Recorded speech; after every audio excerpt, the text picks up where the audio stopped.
പ്രളയ ദുരിതാശ്വാസത്തിനെത്തിയ off road ജീപ്പിന് പിഴയിട്ട MVD ഉദ്യോഗസ്ഥന് suspension. Abin Varkey MLA പരാതിക്ക് പിന്നാലെ ഗതാഗത മന്ത്രിയുടെ നടപടി. പ്രളയവും പ്രകൃതി ദുരന്തങ്ങളും വരുമ്പോൾ ജനങ്ങളുടെ ജീവൻ രക്ഷിക്കാൻ സ്വന്തം വാഹനങ്ങളും ജീവനുമൊക്കെ പണയം വെച്ച് ഇറങ്ങിത്തിരിക്കുന്ന സാധാരണക്കാരെയും ഓഫ് റോഡ് കൂട്ടായ്മകളെയും അധികൃതർ എങ്ങനെ കാണുന്നു എന്നതിന്റെ ദാരുണമായ തെളിവാണ് പത്തനംതിട്ടയിൽ നിന്നും പുറത്തുവന്നത്. നാട് മുങ്ങിത്താഴുമ്പോൾ രക്ഷകരായി എത്താൻ കാറുകളുടെയും ജീപ്പുകളുടെയും രൂപമാറ്റങ്ങളും വലിയ ലൈറ്റുകളും അനിവാര്യമാണെന്ന് തിരിച്ചറിയുന്നവർ തന്നെ ദുരന്തം കഴിഞ്ഞാലുടൻ അതേ സജ്ജീകരണങ്ങളുടെ പേരിൽ പിഴയിട്ട് ഉപദ്രവിക്കുന്ന വിചിത്രമായ കാഴ്ചയ്ക്കാണ് കേരളം വീണ്ടും സാക്ഷ്യം വഹിച്ചത്. ആറന്മുളയിലെ പ്രളയ ദുരിതാശ്വാസ പ്രവർത്തനങ്ങൾക്കായി എത്തിയ ഓഫ് റോഡ് ജീപ്പിന് നിയമവിരുദ്ധമായ ആഡംബര ലൈറ്റുകൾ ഘടിപ്പിച്ചെന്ന പേരിൽ പിഴ ചുമത്തിയ മോട്ടോർ വാഹന വകുപ്പ് ഉദ്യോഗസ്ഥനെ ജനരോഷത്തെ തുടർന്ന് ഒടുവിൽ സസ്പെൻഡ് ചെയ്തു. അടൂർ MVD സ്ക്വാഡിലെ ഉദ്യോഗസ്ഥനായ ലൈജുവിനെതിരെയാണ് ഗതാഗത വകുപ്പ് ഉടനടി നടപടിയെടുത്തത്.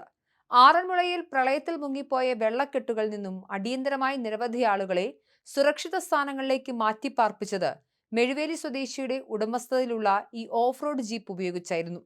സാധാരണ വാഹനങ്ങൾക്ക് കടന്നു ചെല്ലാൻ കഴിയാത്ത കടവുകളിലും ചെളി നിറഞ്ഞ പ്രദേശങ്ങളിലും രക്ഷാപ്രവർത്തനം നടത്താൻ ഇത്തരം വാഹനങ്ങളിൽ ഘടിപ്പിച്ചിരുന്ന പവർ കൂടിയ പ്രത്യേക ലൈറ്റുകളും മാറ്റങ്ങളും ഒക്കെ അടിയന്തര ആവശ്യമായിരുന്നു. എന്നാൽ അഹോരാത്രം പടുപണി ചെയ്ത് നിരവധി ജീവനുകൾ രക്ഷിച്ച ശേഷം മടങ്ങും വഴി തകരാറിലായ വാഹനം കെട്ടിവലിച്ച് അടൂരിലെത്തിച്ച് നിർത്തിയിട്ടിരുന്നപ്പോഴാണ് മോട്ടോർ വാഹന വകുപ്പ് ജീവനക്കാർ നിഷ്കരുണം ചിത്രങ്ങൾ പകർത്തി പിഴ ചുമത്തിയത്. വാഹനത്തിൽ ഘടിപ്പിച്ച 2 ലൈറ്റുകൾ അപകടകരമാണെന്നും പൊല്യൂഷൻ സർട്ടിഫിക്കറ്റ് ഇല്ലെന്നും ആരോപിച്ച് 5200 രൂപയുടെ ഭീമമായ പിഴ ഈടാക്കി. വാഹനം നിർത്തിയിട്ടിരുന്ന സ്ഥലത്ത് ഉടമകൾ ആരും ഉണ്ടായിരുന്നില്ല എന്നതും ശ്രദ്ധേയമാണ്. സന്നദ്ധ പ്രവർത്തകരെയും ഓഫ് റോഡ് വാഹന ഉടമകളെയും അപമാനിക്കുന്ന ഈ നീക്കത്തിനെതിരെ പ്രദേശത്ത് വ്യാപക പ്രതിഷേധമിരമ്പി. ജനങ്ങളെ സഹായിക്കാൻ ഇറങ്ങിയവരെ വേട്ടയാടുന്ന അധികാരികളുടെ നിലപാടിനെതിരെ ആറന്മുള MLA അബിൻ വർക്കി ശക്തമായി രംഗത്ത് വരികയും വിഷയം ഗതാഗത മന്ത്രിയുടെ ശ്രദ്ധയിൽപ്പെടുത്തുകയും ചെയ്തു.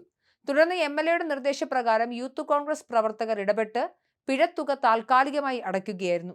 ആറന്മുളയിലെ ദുരിതാശ്വാസ പ്രവർത്തനങ്ങൾക്കിടയിലല്ല, അടൂരിൽ പതിവ് പരിശോധനയ്ക്കിടെയാണ് പിഴ ചുമത്തിയെന്ന ഉദ്യോഗസ്ഥരുടെ ന്യായീകരണം ഉയർന്ന ജനരോഷത്തിൽ മുങ്ങിപ്പോയി. വിഷയം വലിയ വാർത്തയായതോടെ മുഖ്യമന്ത്രി നേരിട്ടിടപെടുകയും വാഹന ഉടമയെ ഫോണിൽ വിളിച്ച് ആശ്വസിപ്പിക്കുകയും ചെയ്തു. അതിതീവ്ര മഴയിലും വെള്ളപ്പൊക്കത്തിലും നാട് വിറങ്ങലിച്ചു നിൽക്കുമ്പോൾ സ്വന്തം വാഹനം തകരുമെന്നോ വലിയ സാമ്പത്തിക നഷ്ടം ഉണ്ടാകുമെന്നോ പേടിക്കാതെ സഹജീവികളെ സഹായിക്കാൻ ഇറങ്ങിയ സന്നദ്ധ പ്രവർത്തകരെ ഇത്തരത്തിൽ പെറ്റിയടിച്ച് ഉപദ്രവിക്കുന്നത് തികഞ്ഞ നീതികേടാണ്.